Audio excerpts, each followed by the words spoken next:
but yeah, no, we're gonna do a couple of things. Like, I don't know if anybody was participating in this uh, the rules discussion that happened over the weekend regarding Nature's Wrath and simultaneous timing when you have a butterfly monk in play and a frostback bear with 2 wounds on it. And I know we have discussed this on the show many, many times. Like, we've had this conversation a lot. And to be fair, what started the conversation was a survival of the fittest and how it works. But what came up out of that was misconception generally amongst the I would say the participants of this discussion about how Nature's Wrath interacts in that scenario. And then I want to take it a step further and show how Gilder and Meteor in a Creepers scenario interact. So Neil is currently putting together a deck. Cam says, I see it depends on who plays it. Right. So we're going to illustrate this in Ashteki tonight. So we're going to actually show what happens when you do this in Ashteki. Here, I'll ping you the list. Perfect. And then we'll break down what's happening in the rules, why it's happening that way. And really this is just to add clarity, because I don't think it needs to be FAQ'd, right? Like, I think the rules do a fine job of handling how this works. So it's really just getting us and the community on the same page. We're going to aim at that. So we've built a test deck, and this test deck just has those cards that we mentioned in it. Now, our intent is we're gonna use we're not gonna play a real game. We're gonna use manual mode to set up the situation. Correct. And then do the situation. Once it's set up, then we'll play the turns. Right. Right. So we will get there's it. No point in like. Yeah, we're not going to create a whole game. We're not going to create the game. Like, we're not going to try to manually create the game just through automatically playing it. We think this is a situation that's easy enough to replicate in real gameplay, but why spend all that time when we can just jump right to it in Ashteki? And end of the day, like, I think it's worth it for our viewership, and I think it's worth it for the community to understand how some of these tricky interactions, especially simultaneous triggers, work. And then maybe if we have some time, we'll get into a survival of the fittest explanation as well. Right. The rule itself is exactly the same in all cases that we're going to cover. Right. Like, it's not like it's a different interaction because it's a different card. It's still the same game rule. Oh, I love this, Neil. First off, thank you for this. What? Oh, you make me very happy right now. You're going to make the whole community happy, by the way. They're going to be very pleased. I love her more than anyone else. It's just a love-hate relationship where she went from absolutely the best to unplayable, and all right, it's very sad. So we have created a deck. We're going to carry over into this here. So let me get here. All right, I'm going to create a game. I'm waiting for you. I suppose I could have done it, but here, it's there. I don't do a lot of work, so I love the name of this deck. I love every part of this right now. Look at this pile of garbage, folks. All right, so I was thinking I was gonna meme you a little bit, but I decided not to because this is like we're gonna make a YouTube video out of it. I picked Vicky because I was gonna set up until like we mirrored the frostbacks. And you were going to Nature's Wrath to like demonstrate how it works, and I was going to copycat you and kill your frostback bear to ruin it. But I see how you are. I see. We can't do anything actually serious on this show. We have to create the memes everywhere. All right, so I'm just going to grab a bear monk Nature's Wrath right now. I'll get the other half. How about that? Okay, that's fine. Because it doesn't really matter what, like in both cases, it doesn't matter what the other person does, really. Right. Did I not get Gilder? Oh, there's the Gilder. All right. Because I'm a man, I'm just going to start the game with 2 randos. It doesn't really matter. I'm going to say yes, I'm going first here, but no discard. Okay, so all right, so the first thing I'm going to do, I'm just going to put it in manual mode here so we can get this set up. I'm going to set up a Butterfly Monk book, set up a Frostback Bear book. Yeah, just put all your stuff in play, and then we'll manual mode again after you do it, and I'll put all my stuff in play, and you can pick your stuff up. You should be able to don't drag put it. the blood transfer in play. It doesn't matter, does it? Right, but we want it to be clean and nice looking. Okay. For YouTube. I see what you're doing. I'm just going to put nothing in play on my side, so you can go ahead and like put in your guys and.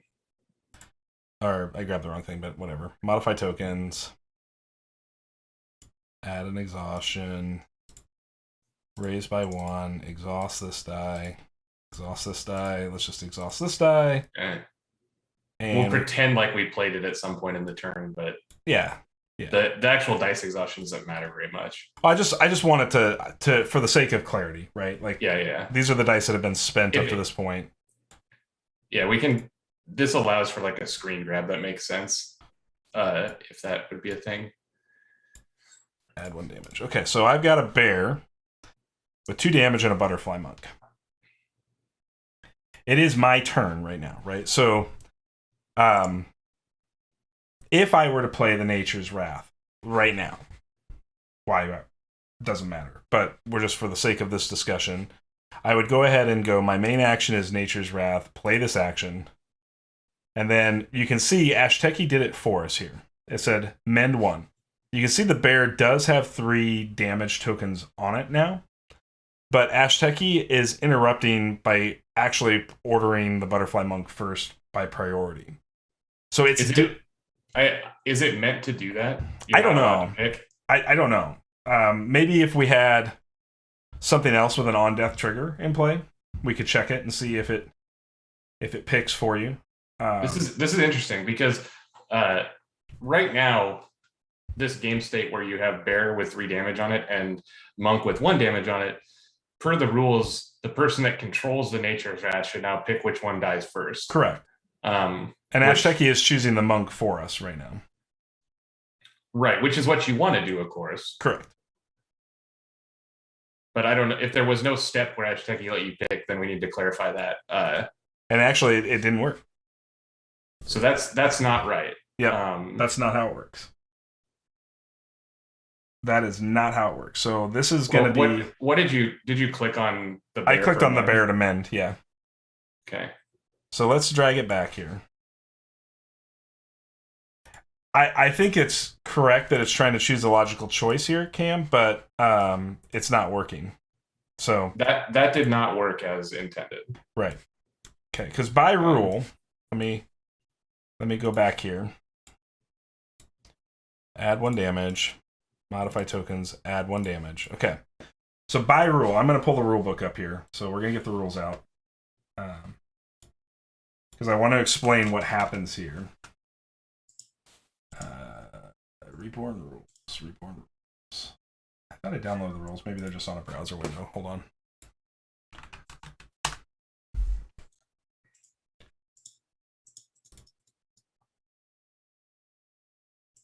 So we got to go to page 17 first. If it'll open. Come on. There we go. And if you're at home and you want... yeah, it didn't work though, Cam. I just did it automatically, and it chose the Butterfly Monk, but it didn't let me mend and heal the bear before it would take a point of damage and die.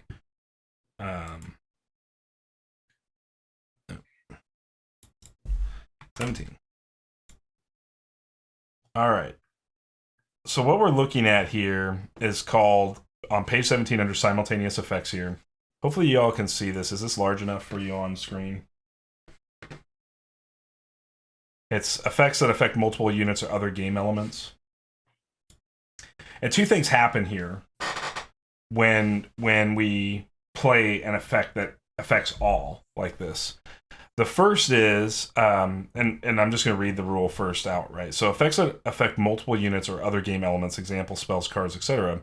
Some effects can affect multiple units at once, i.e., e.g., in this case, deal 1 damage to all units. In these cases, the player who controls the effect does these 2 actions. 1, selects all units to be affected. 2, resolves the effect for 1 unit at a time in the order of their choice. And then there's an added blurb here that says the resolution process may cause a selected unit to no longer fit the selection criteria, or may cause new selectable units to appear. In all cases, the original selection cannot change. Okay. So what happens in this scenario is, first, number one, all units get selected. And we see Ashteki do this, right? So can you just put a unit in play from, just like drag a bear out, Neil? I'll just manual mode and have you drag a bear out.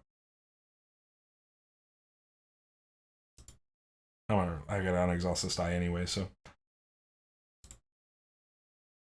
Oh, Neil disconnected. I lost Neil again. His potato internet over there in Florida. I agree that it should be templated that way, Cam. It should be templated in a program like multi-attack to choose the order of resolution instead of being automatic. I agree with that 100%. I'm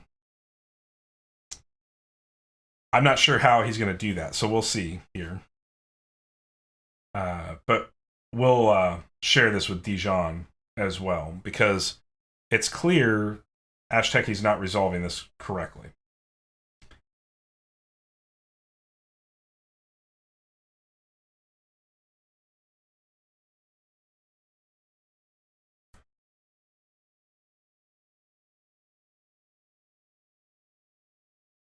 Maybe we'll get Neil back today. Maybe we'll lose him forever. Here he comes. Welcome back. This is just gonna be one of those nights, apparently. Yeah, you know what we're gonna do? We're gonna start a GoFundMe for your potato internet. Is what we're gonna do.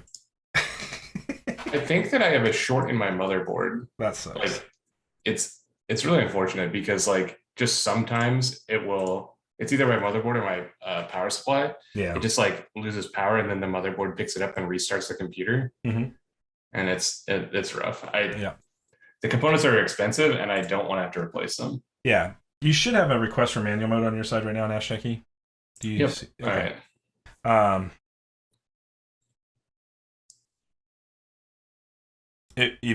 I'm not sure I'm following you on that one, Cam. But Cam saying if this is resolved, correctly, do we think it's all resolved incorrectly? I think he's asking if this is resolved incorrectly, do we think it's all resolved incorrectly? I know that I have resolved timing on combat effects properly because you select the attacker to resolve. Like, it does that. This is just not something that comes up as often, and I think when it does come up, there's enough community confusion that people don't know how it's supposed to properly resolve, so they just accept that Ashteki did it correctly. And I think that at the end of the day, it's not that way. Neil, can you just drag out like a Frostback Bear or something in play? Yeah. I just want to show. Okay, so all we're going to do right now is we're just going to play. I'm going to take it out of manual mode. We're just going to play the Nature's Wrath. And when we play the Nature's Wrath, you'll see it's going to do step 1 of page 17, which is select all units to receive the damage, right? So, okay, so now we've played it. You see every unit that's in play has received a point of damage. Ashteki can't stage, right? Like, the way Skak explained this to me when we were talking about it is if you were playing a physical game, you wouldn't actually put the damage tokens on the units in play. You just put them, like, in front. So you would, in front of the Butterfly Monk, you put a damage token out. In front of the Frostback Bear. A lot of it would probably just get shortcutted. Right, like for sure. For sure. But for the sake of this, so far Ashteki is doing everything correctly that I want it to do, which is put all the damage out. It's now asking me what I want to mend, which is correct. But to your point, Cam, earlier, this shouldn't be the order of resolution. So Ashteki should be prompting us to say, which unit do you want to resolve damage on first? And that's where we get into where the confusion generally comes up. So we now proceed to step 2, because all units have been selected, and it says resolve the effect for 1 unit time in the order of choice. Now, this is a damage spell, right? And so we have to follow the damage dealing rules that exist inside of Ashes. And so page 16, under damage resolution, whenever damage is dealt, wound tokens are placed on units, or units are destroyed. Enter the process below at the appropriate step. If the damage of 0 is dealt, do not enter the process and do not trigger any effects. So step 1 is deal damage. So this is the first step, deal the damage. And then it says effects that trigger after damage is dealt may now be used. Most of these effects will prevent 1 or more damage from being received in step 2. So this is where armor would step in and protect a unit. But we're not dealing with armor right now, so we're not going to see that occur. So we move to step 2, but we've picked a unit, right? Remember, step 2 on page 17 is resolve the effect for one unit at a time in the order of your choice. So we need to pick a unit and put one damage counter on it. And we do that by dealing the damage and receiving the damage. So our unit of choice, and Ashteki has done this for us, is the Butterfly Monk, right? And so step 1 is we deal the damage. Step 2 is the unit receives the damage. And so receive the damage, place wound tokens equal to the damage received. If a unit has wound tokens on it equal to or greater than its life value, it will be destroyed in the next step. If it's the Phoenix Born, you lose the game. Okay. Effects that trigger after one or more wound tokens are placed may now be used. Okay. Cool. We got this.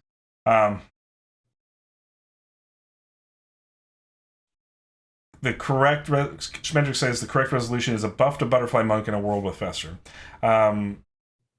Maybe. I mean, sure. That's definitely a possibility. Especially if you wanted to, say, keep a unit at full life that would take one from Nature's Wrath. But step 3 is destroy unit, remove the unit from play. So Ashteki's trying to remove the unit from play right now. It's trying to remove the Butterfly Monk. Where Ashteki is failing is, yeah, absolutely. Right, because what you just read applies here. Right. It says if a unit has damage on it equal to its life value, it will be destroyed in the next step.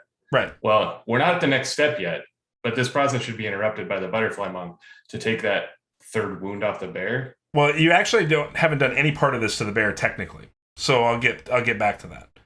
So I'm going to show that Ashteki's breaking again, and then we'll reset up everything. I select the bear for mend. It's not bending the bear to put it at 2 life and survive, and that's where Ashteki is breaking, because after we destroy the Butterfly Monk here, and we discard the Butterfly Monk, the next step is to return to step 2 and pick the next unit to deal damage to, whether that's my unit or an opponent's unit.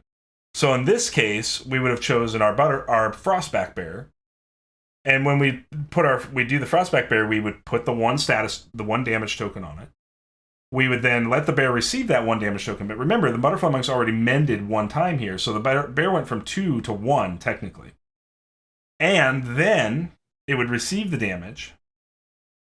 And because the bear didn't have 3 wound tokens on it at this stage when it would be time to destroy it, it's done. We've resolved all damage on the bear. And then we would proceed to doing our opponent's units. And you can do the opponent's units first. It makes no difference on that component. It does make a difference if they have the same thing set up. So let's do that for a second, Neil. Let's go back to manual mode here. Well, it's not going to work because Ashteki doesn't. But I still want to illustrate it, and then I can share this with Dijon to show what's going on with Ashteki. Yeah. All right. Bear, Monk. Your bear has 2 tokens on it. Yeah, I'm trying to do that, but I'm bad at it. Okay. Get my main action back. Well, I'm out of manual. Okay. So now we've got it set up. We're going to go ahead and play our natures. Oh, I forgot to turn on manual mode because I forgot to unexhaust the die. And then we're going to go ahead and play Nature's Wrath. So we play the Nature's Wrath. Choose reaction order for Butterfly Monk being destroyed, Frostback Bear being destroyed, Butterfly Monk being destroyed, or Frostback Bear being destroyed. And this is incorrect because these bears are not destroyed yet. Right? We know they're not destroyed yet. Right. Okay, but so this is what I thought that Ashteki did, because anytime that you have like a Gilder and a Butterfly Monk in play at the same time, or essentially any unit that has a death trigger, it will ask you what order you want to stack those 2 triggers. Correct. Which is close to correct, but not ideal.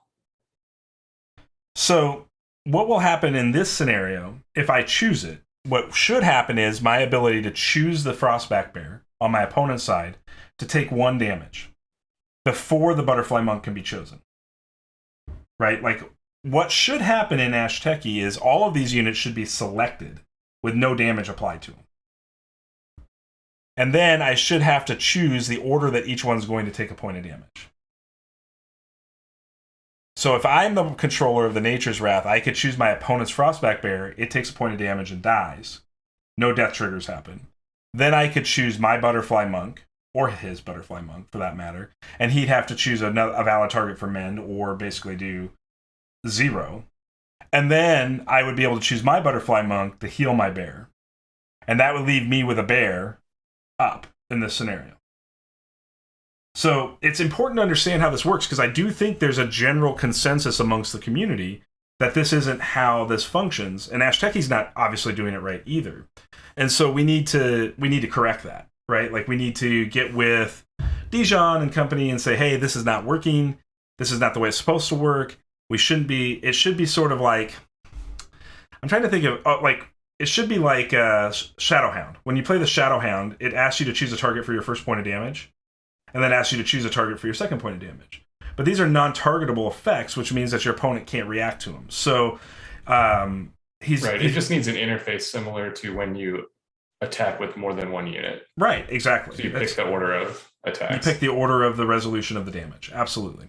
So I will be sure to share that with Dijon, because I actually thought it was working correctly, and now we're finding out it doesn't. So that is not my intent, was not to expose Ashteki here, but it is to expose that obviously games are resolving in Ashteki right now, and who knows how many times this has happened in an improper way, where certain things should have been saved, right? Or could have been saved, or could have been played in a way that was advantageous. Right, and think about like the extension of this. Like, obviously this is a very like concise interaction that shows it, but it could be something like you have a butterfly monk, I have a Jessa, and you're at 1.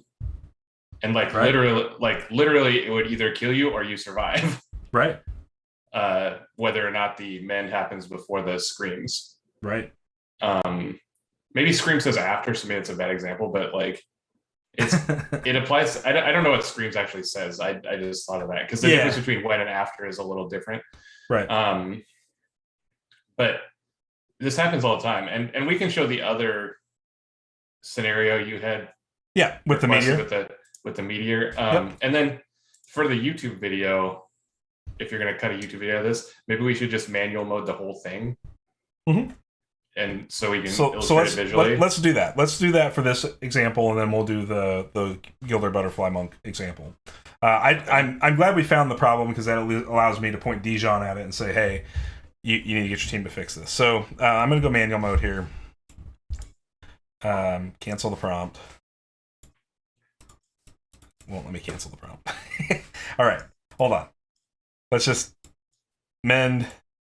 Hey, it worked that time. No, it didn't. It still killed it. It still killed them all. It did heal it, but it still had been marked for destroy, which was incorrect. It lets you target it, but then the mend didn't resolve. Right. Okay, so I don't need this in my hand per se, but I'm gonna just bring it back, because we're gonna recreate the whole scenario. Manual mode. Okay, now let's go bear, monk, couple points of damage on each bear. And just for the sake of showcasing, I'm going to add a point of damage here, or add a point of damage here, Vicky, so you can still have a valid target for your mend. So it would, you know what I'm saying? That's fine. Yep.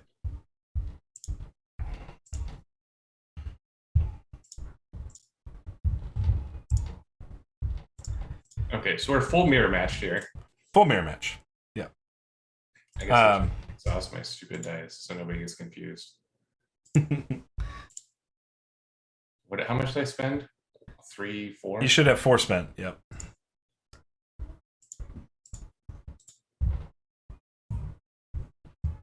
We don't know how we got the 2 damage on our bears, but that's there. Don't worry about it. They fought each other. They fought, yeah. They're just not exhausted. Just put exhaustion above it. Fair enough. This is fine. Okay. Anybody that's paying attention to that stuff and like marks it in the YouTube comments, like, don't ever talk to me again. Come on. Okay. All right. So we're gonna manually go through the rules step by step here. So what I'm gonna do is I'm actually gonna do the rules side by side with this Ashteki window here. So give me just a second here. I'm gonna see if I can do this.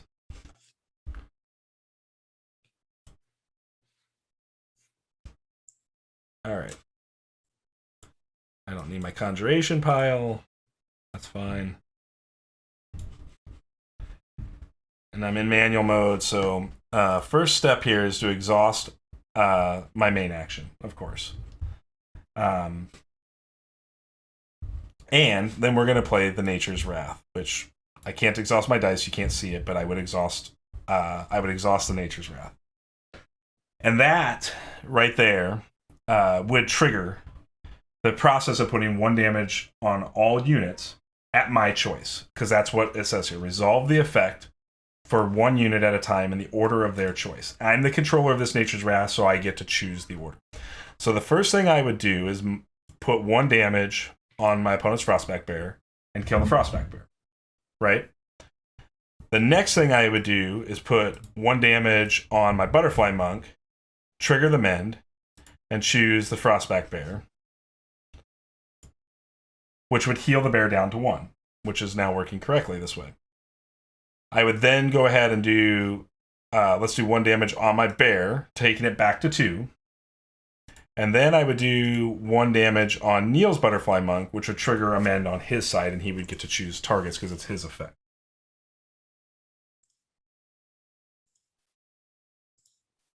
And that's the correct, and he chose to heal Vicky here because we set it up that way.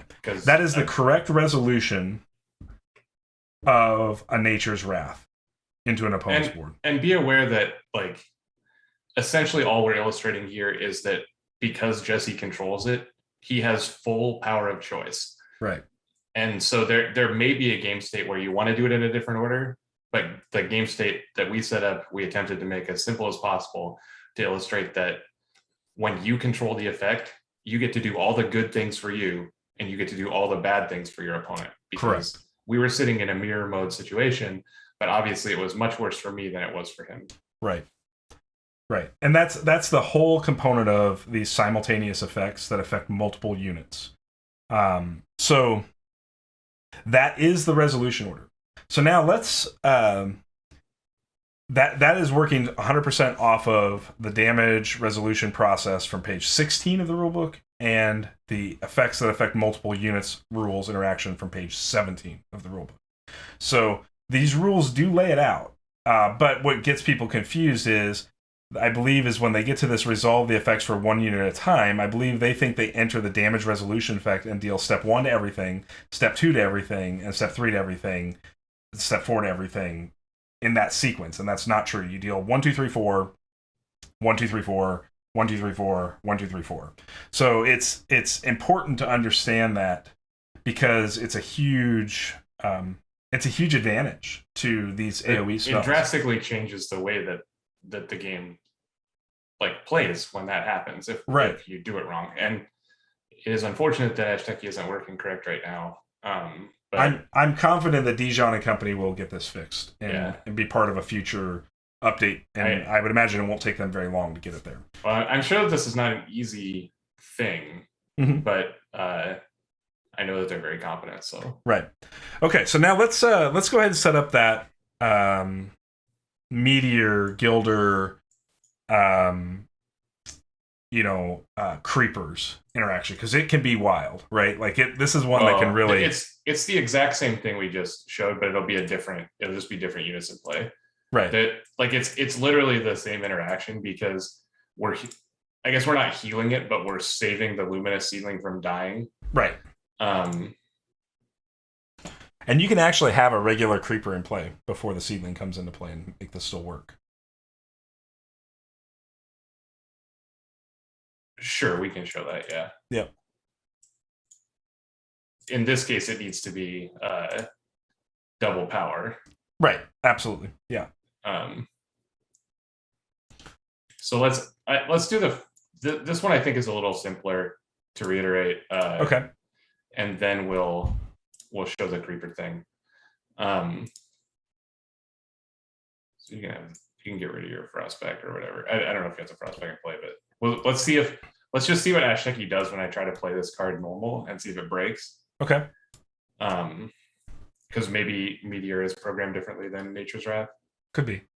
So, okay, so I'm gonna fire off a 2 damage Meteor here. 1 power cost, 1 regular divine class here.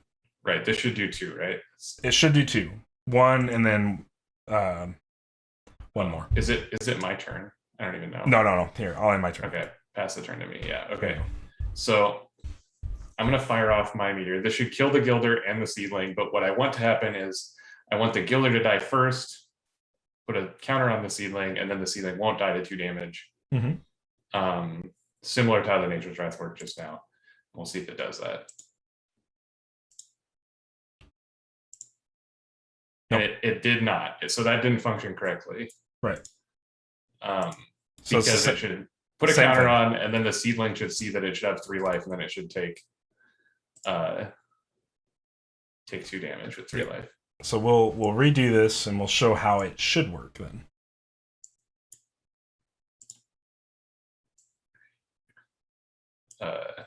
Well, I'm not going to show how it should work. Hopefully they understand it from our previous example,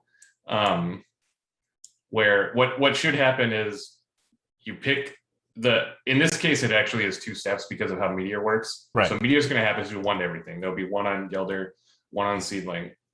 Second half of Meteor happens. I choose to do 1 on Gilder. The Gilder will die. It will put a counter on the Seedling. Then I'll choose Seedling for the additional damage. It'll take 2 damage on its 3 life. That didn't happen. It did allow me to target the Seedling with the counter, but then the Meteor resolved and killed it. So that's not right. But this is a little bit of a different example, because here you're going to see me do Meteor for 3. Right. Which it should correctly make the Seedling, but then it won't correctly make the Seedling survive. Right. Because it'll be enough.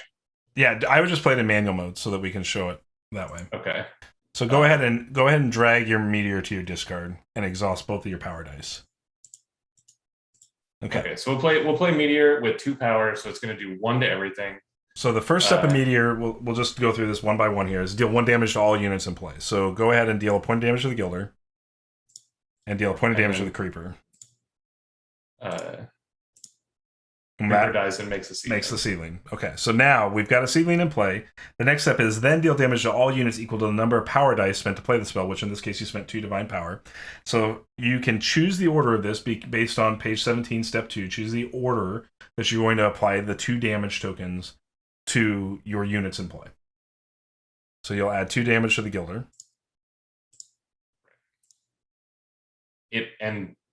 So it's going to prompt me to give Inheritance, which which will prompt the Gilder death trigger, which will put a status token on the Seedling and put the Seedling at 3 life, and then you apply 2 damage to the Seedling. Right, and then it should take the damage from the Meteor. Right. And we end up in this game state. Right. Seedling's at 1 here, but it's still alive.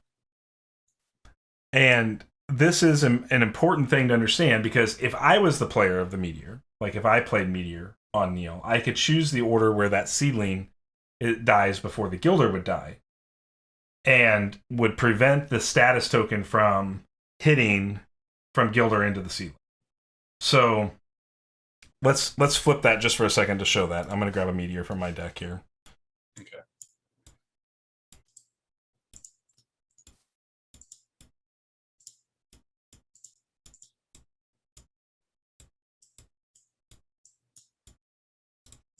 Okay. So if we have this game state, and I'm holding a Meteor, and I go ahead and play the Meteor, and I spend the 2 power sides to do that, the first thing we're going to do is the same steps we did before. I'm going to apply modify tokens, add 1 damage to this Creeper, add modify tokens, add 1 damage to the Gilder. Now we go to the second step here. Oh, come on. My thing, there we go. We go to the second step, which is where I'm going to get to apply 2 damage, and I can choose to put 2 damage on the Seedling first, which will kill the Seedling, and then I can put 2 damage on the Gilder, which will trigger the Gilder Inheritance, but Neil no longer has a valid target for the Inheritance. And this shows how good Meteor is against Creepers, because if you control the Meteor and your opponent has a Creeper, you're always going to get barring like a Fate Reflection or some damage prevention spell reaction that they play, you're always going to get the Creeper and the Seed. Right. That's what makes Meteor so powerful against Creeper. So powerful. And against like like a field of things. Like right, like Salamander Monk and Bat. Because the same thing happens here. For the bat, it would take in order for a vampire bat to survive a meteor, it would take the exhaustion of 2 dice to save it. Because the first trigger to kill bat, you can never guarantee kill the bat unless they don't have 2 dice up, but it's still really good. Yeah, I think anytime you can play a 2 dice card like this and force an opponent to exhaust 2 dice to retain a 2/1, you're probably in pretty good shape. You're probably feeling pretty good about that turn in general. Right. Obviously, you wouldn't do it just for the bat, but the bat's a reasonable target. So, okay, so I think we've illustrated this rule, but I want to talk about survival of the fittest. We don't have it in this deck, but survival's different because survival isn't dealing damage. And so the question that came up was, would Gilder Inheritance save a Frostback Bear if somebody plays survival? The answer to that question is no, just so everybody knows. This isn't a pop quiz. I'm going to tell you it's no. The reason being is because the first step, if you remember the first step of simultaneous affect all things, is to select all units that are affected by it. So in this case, because we're not dealing damage and we're destroying with survival of the fittest, I'm going to pull up survival just so everybody can see it. Survival says, and this is a new card, so I can understand why this card would create some confusion. Survival says, destroy all units with no tokens on them and no alteration spells attached to them. So, when we play survival, every unit in play that doesn't have an alteration on it or doesn't have some sort of token, whether that's a wound, status, or exhaustion token on it, will be selected. That's the first step. We've talked about this repeatedly now. So you select all the units in play, and then what page 16 of the rulebook says, and I don't know where I went with my rulebook. Did I close it by accident? Nope, here we go. What page 16 of the rulebook says is whenever damage is dealt, wound tokens are placed, or units are destroyed, enter the process below at appropriate steps. So we're at this stage where or units are destroyed. So we immediately step to step 3 here. And all units are selected. So the first step we do is we choose the first unit to destroy, and our opponent can resolve any death triggers that happen. And then we choose the next unit to be destroyed, and so on and so forth until all units in the game have been destroyed. Now, if Gilder triggers with an inheritance, it would change the status of the Frostback Bear, right? Because it puts a status token on it. But then we refer back to this blurb on simultaneous effects that affect all. It says the resolution process may cause a selected unit to no longer fit the selection criteria. So obviously the inheritance status token on the Frostback Bear changes the selection criteria, or may cause new selectable units to appear. In this case, like if we hit a Salamander Monk, for example, and the Monk Spirit comes out. In all cases, the original selection cannot change. So if that Frostback Bear did not have a status token, wound token, or an exhaustion token on it when Survival of Fittest was played, then in that scenario, no matter what happens to it in the process of resolving Survival of Fittest, it dies. Period. So it's important to note that. Because the selection cannot change. That's correct. The important text there. That's right. The selection cannot be modified. So that's really the only difference between Survival, Nature's Wrath, and Meteor is what step of the damage resolution process you enter. And in this case, all we're doing is entering in on step 3, destroy a unit for Survival of the Fittest. And that's just allowing these, when and after effects to trigger. So it's an important thing, though. It's important to understand this rules interaction because, again, I've not tested survival specifically in Ashteki with inheritance, but my guess would be that it would work correctly just based on the fact that Nature's Wrath and Meteor are not working correctly. Right. Saying that it worked correctly may not be accurate because we don't know how the program is actually resolving it. Right. But you will probably end up in the correct game state at the end of it. Right. That's all I was getting at, is that it won't change. The outcome of the interaction will be correct. It's the only way that would not be true is if the bear would die even though it had a token on it, which we know that would just mean the card's not working correctly, and I'm sure that would have been caught at this point. So right, if it had a token on it prior to the correct the card being played. Right.